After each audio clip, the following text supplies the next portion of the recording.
all season I've been 50-50 on whether David Moyes would be here next season or not. I wasn't sure as to whether the board were going to offer him a new contract. I've always been quite strongly in the sense that David Moyes would wish to remain here. But in the last couple of weeks, it feels inevitable that David Moyes will not be the manager of West Ham United last week.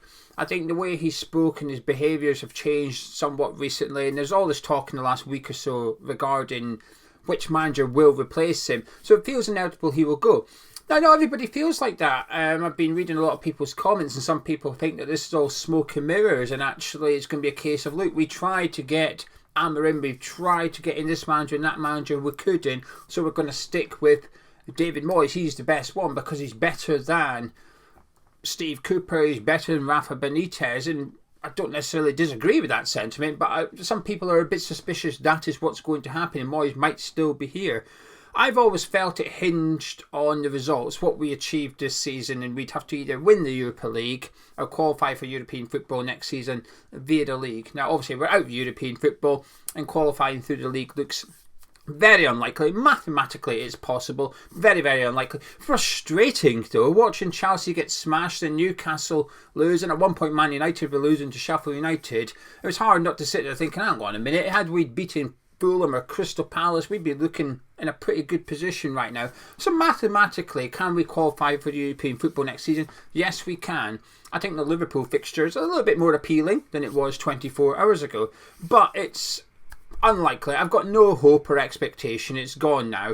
So as a result of that, that's why I think perhaps the board are leaning to replacing David Moyes at the end of the season. It just feels inevitable to me. You don't have to agree, that's my opinion.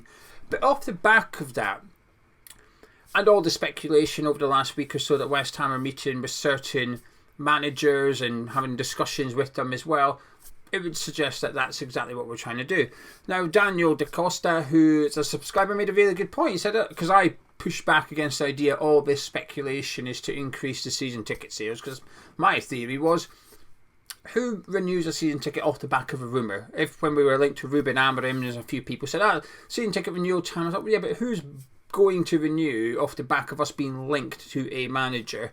And Daniel Da Costa, one of our subscribers, replied, well, actually, it's not necessarily because of that. It's just the idea, it's the impression that West Ham will be changing manager. They will be moving on from David Moyes, whether it's Amorim or not. And I thought that was a fantastic comment by Daniel, and it's one that I didn't really have a comeback for, because there is that awkwardness that the season ticket renewal deadline is prior to David Moyes' contract expiring. There is 2 weeks after the season finishes, so there's a bit of a period where you'd expect there to be an announcement.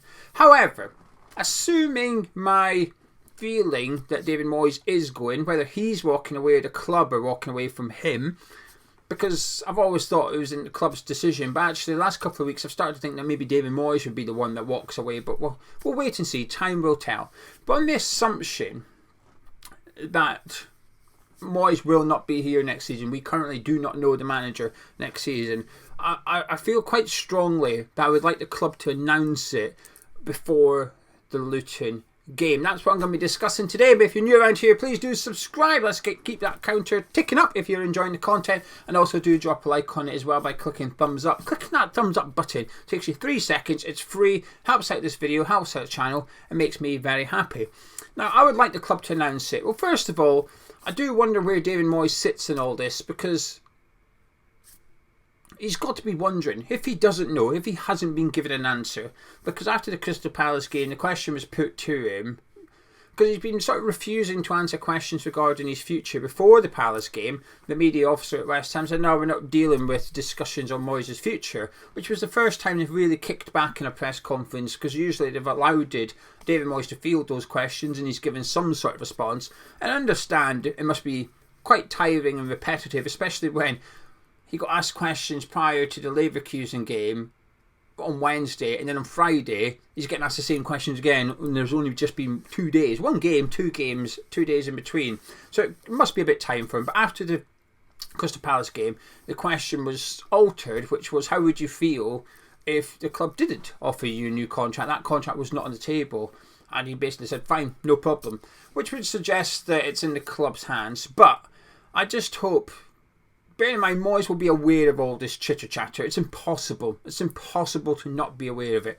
Sometimes there might be minor transfer rumours or minor whisperings where maybe the people involved at the club are not aware of it. Unless someone physically sends them the link or something, they're probably not going to be aware unless they go looking.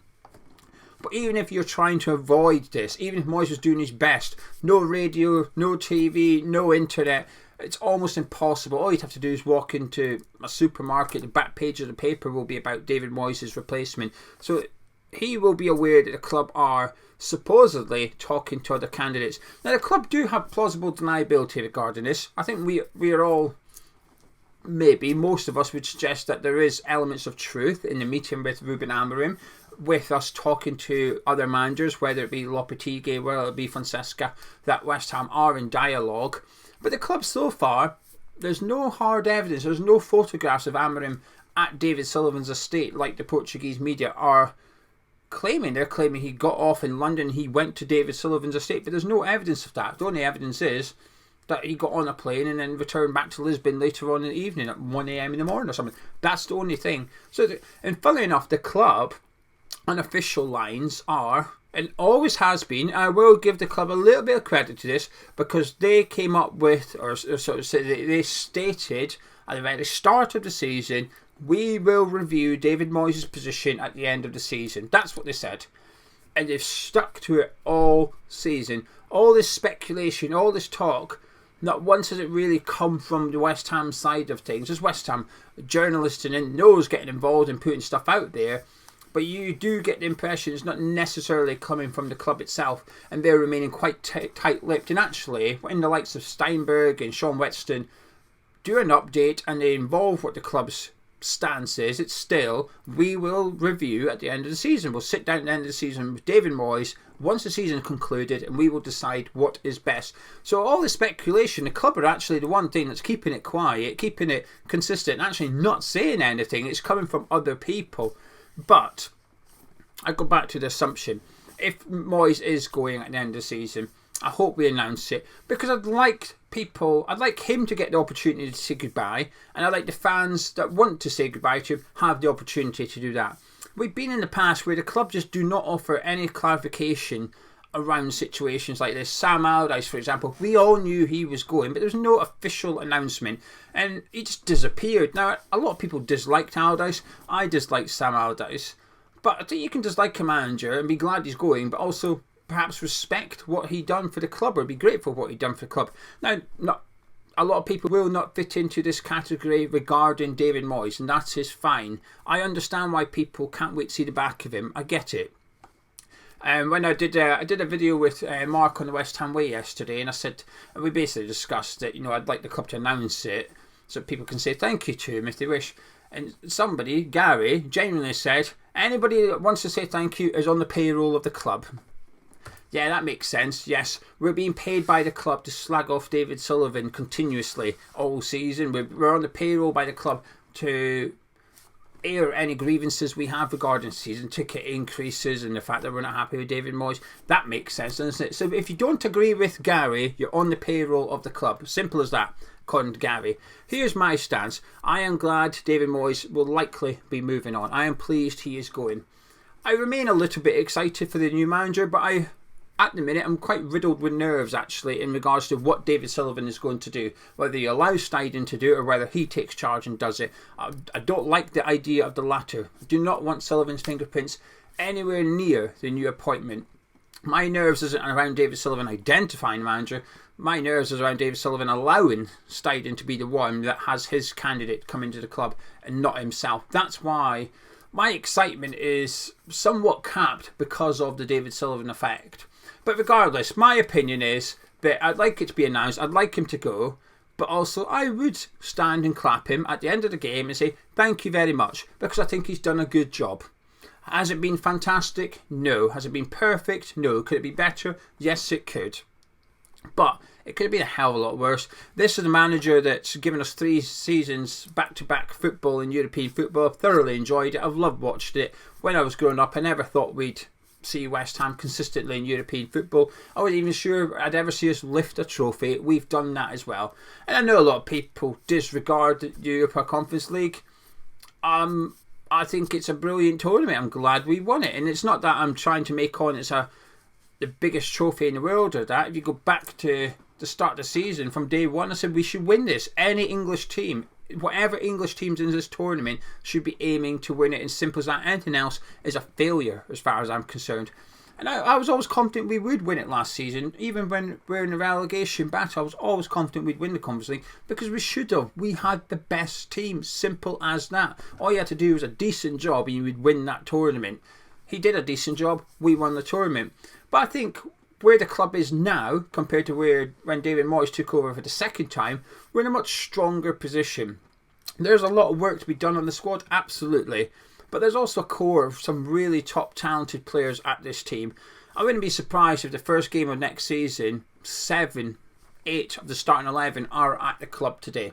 I think the spine of the team won't be too much different. Regardless of who we get in, I don't think it'll be that much different. I think the bench might be very different. I think we might see a few new players on there, a few new faces on there. But I think the first 11 itself, I don't think there'll be too much different. I think we've got a strong squad of players. A lot of work needs done.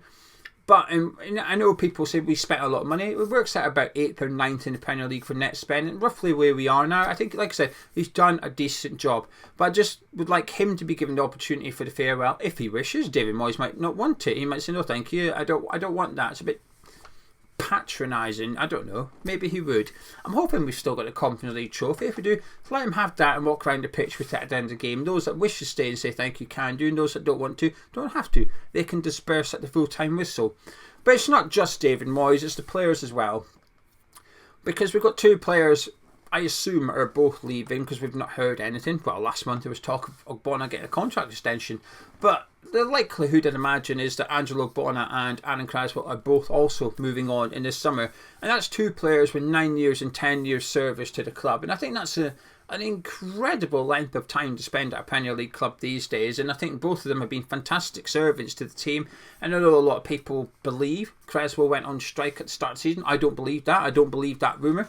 I think he wanted a move and I think he wasn't granted and he was probably a bit unhappy. But in Australia, he played one friendly, not the second friendly, and I always thought something went on there. And I did a video about it, basically saying I don't believe the fact that Cresswell went on strike. This guy, up till then, had 9 years at West Ham with no issues, none whatsoever. And then suddenly he's refusing to train. But also the fact that he's come back into the team since then, I would suggest, to me, it just makes me feel stronger that Cresswell did not go on strike, because I'm not sure Moyes would integrate a player back into the squad who had striked in the summer. We've seen the treatments of David Moyes, who won't sign a new contract, basically nowhere to be seen. Maxwell Cornet, who went to France to get treatment, upset David Moyes, barely get a sniff of football. So a man that goes on strike is suddenly back into the team and played as and when required. I'm not too sure that's something David Moyes would do. So I don't believe that rumour. But also somebody contacted me from that was in Australia on a working capacity with the club and said that on a couple of the days in Australia, Cresswell was on his own with Kevin Nolan. For those 2 days, it was just Cresswell and Nolan. Nolan sort of looked after him or whatever. So something must have occurred, and obviously not bad enough that Nolan took sort of care of him, if you like. This used to be his captain, remember. They played together under Sam Allardyce. That's how old Aaron Cresswell is and how long he's been at the club. But I think both of those players deserve their own farewell, because I go back to James Collins. We didn't know. We suspected James Collins wasn't getting a new contract, and all the fans made their feelings clear at the last home game of the season when we were all singing sign him up, sign him up. But he didn't get a new contract, and off he went. He just went off. No farewell, no goodbye, nothing. And I think sometimes it's not the end of the world. For most players, saying goodbye isn't really a big deal. You know, if Danny Ings left this summer or something, it's not that big a deal. But actually, I think Ogbonna and Cresswell, I think it is. And I think for David Moyes, it is as well. I think the fans that wish to say thank you, deserve that opportunity, and likewise I think they deserve the opportunity to receive that gratitude from the fans that wish to show their respects. And I'll be saying the same again in 12 months time with Michail Antonio when his contract's coming to an end. I'll say this guy deserves the opportunity to say thank you, and also be said thank you from the fan base as well. Whatever you think of him, you don't have to, you don't do it. But I just hope that Moyes has been given clarification by the club, because, well, we'll have to wait and see. Like I said, there's just this assumption from a large part of fans that he's going, and I'm one of those now. Up until 2 weeks ago, I wasn't sure, but in the last 2 weeks, I've just become convinced that Moyes will not be the manager next season. We'll have to wait and see. But it would be classless of the club, and it's something they've done before with Martin O'Neill, where we've gone behind a manager's back and started negotiating with other managers, despite the one in charge not knowing where he stood or what his future was. The club have got form for sort of doing the dirty behind the current manager's back. I guess the difference is with this one is his contract does expire in a couple of months, and so it's sort of the club are, I guess, in a position where they can do that, whereas with Martin O'Neill, there was literally somebody in employment, and hence why he didn't come to West Ham in the end.